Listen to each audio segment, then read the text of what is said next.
quand tu discutes avec une personne, tu as tendance tout le temps à tout ramener à toi, à toujours dire moi, et moi je, et moi aussi, et moi aussi, et moi aussi. Écoute, si tu te reconnais là-dedans, c'est qu'il y a de fortes chances que tu portes une blessure émotionnelle de l'abandon. Très certainement que tu as souffert de manque affectif et tu en as souffert et alors tu as besoin de beaucoup d'attention. Et tu ramènes tout à toi. Eh bien, il faut vraiment avoir conscience de ce trait de caractère, de personnalité, j'ai envie de dire, et de faire attention à cela. Parce que il faut vraiment avoir conscience qu'à force, les personnes, ça leur prend leur énergie, ça les étouffe. Elles se sentent pas respectées, l'équilibre dans la relation n'est pas forcément respecté.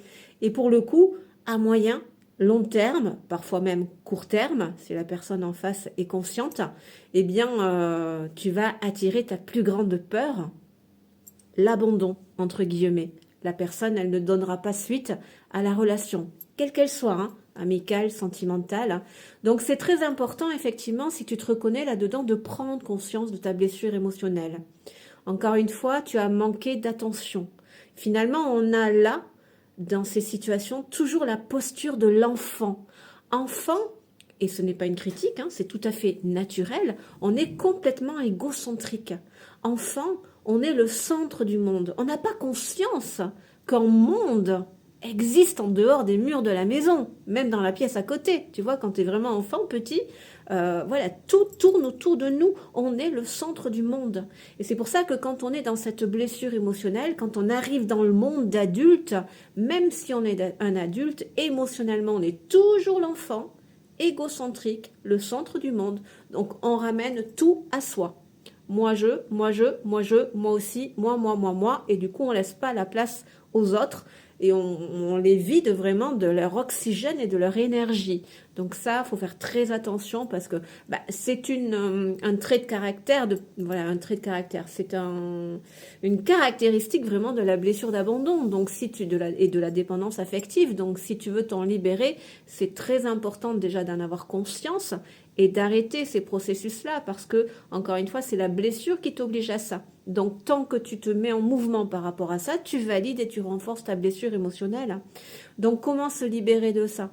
À partir du moment où tu as besoin d'attention, tu as manqué d'attention, tu as manqué de présence, ça veut dire que toi, aujourd'hui, en tant qu'adulte, tu ne te portes pas assez attention, tu n'accordes pas assez d'importance à ce qui est véritablement juste pour toi. Je parle de ce qui est véritablement juste pour toi et pas de ton ego, parce que là, effectivement, c'est lui qui t'oblige à tout ramener à toi. Donc lui, tu lui portes de l'attention et tu continues à le nourrir. Mais si on a envie de soigner sa blessure émotionnelle, de se libérer de la dépendance affective, là, c'est à ton aspiration profonde, tu vois, c'est à ça qu'il faut porter attention, par exemple. La guérison de ta blessure d'abandon.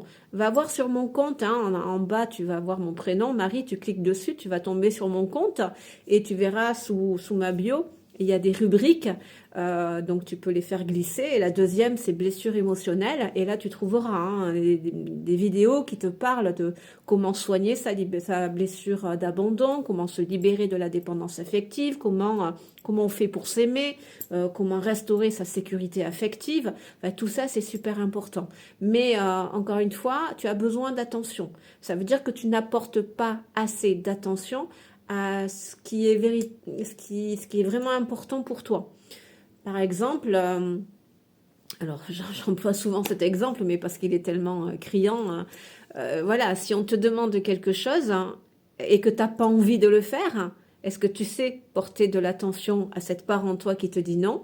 Et est-ce que pour le coup, tu sais exprimer ce non? Ou est-ce que tu le balais, tu n'y fais pas attention et tu vas dire oui? C'est l'ego, c'est la blessure d'abandon qui va t'obliger à dire oui, même si tu n'as pas envie. Donc, à quoi tu portes de l'attention? À ton ego ou à ton sacré? À ton monde intérieur? À ce que tu souhaites véritablement? À ta vérité? À ce non en toi? Tu vois?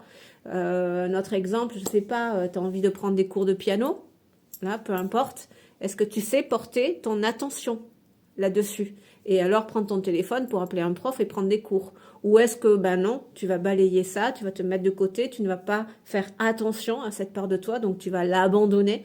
Et pour le coup, ben, tu n'y réponds pas. Parce que là, auquel cas, effectivement, si on s'abandonne, eh bien, on nourrit, hein, pour le coup, nos blessures émotionnelles et on n'a pas fini de tout ramener à soi. Alors, à méditer gentiment, c'est important d'en avoir conscience parce que, voilà, il faut vraiment savoir qu'à la longue, les personnes qui ramènent tout à elles, ça fatigue. Ça fatigue et les personnes, au bout d'un moment, elles en ont marre et elles tournent le dos. Donc, ça crée beaucoup de souffrance, hein, à la personne qui est dans cette blessure d'abandon parce que, bah, de par la séparation là, actuelle, mais ça vient réactiver tellement de mémoires souffrantes autour de cette blessure d'abandon. Donc, tant qu'à faire, autant la soigner pour se libérer de tout ça. Donc, n'hésite pas à aller voir sur mon compte et tu trouveras toutes ces vidéos qui t'aideront. Bien à toi.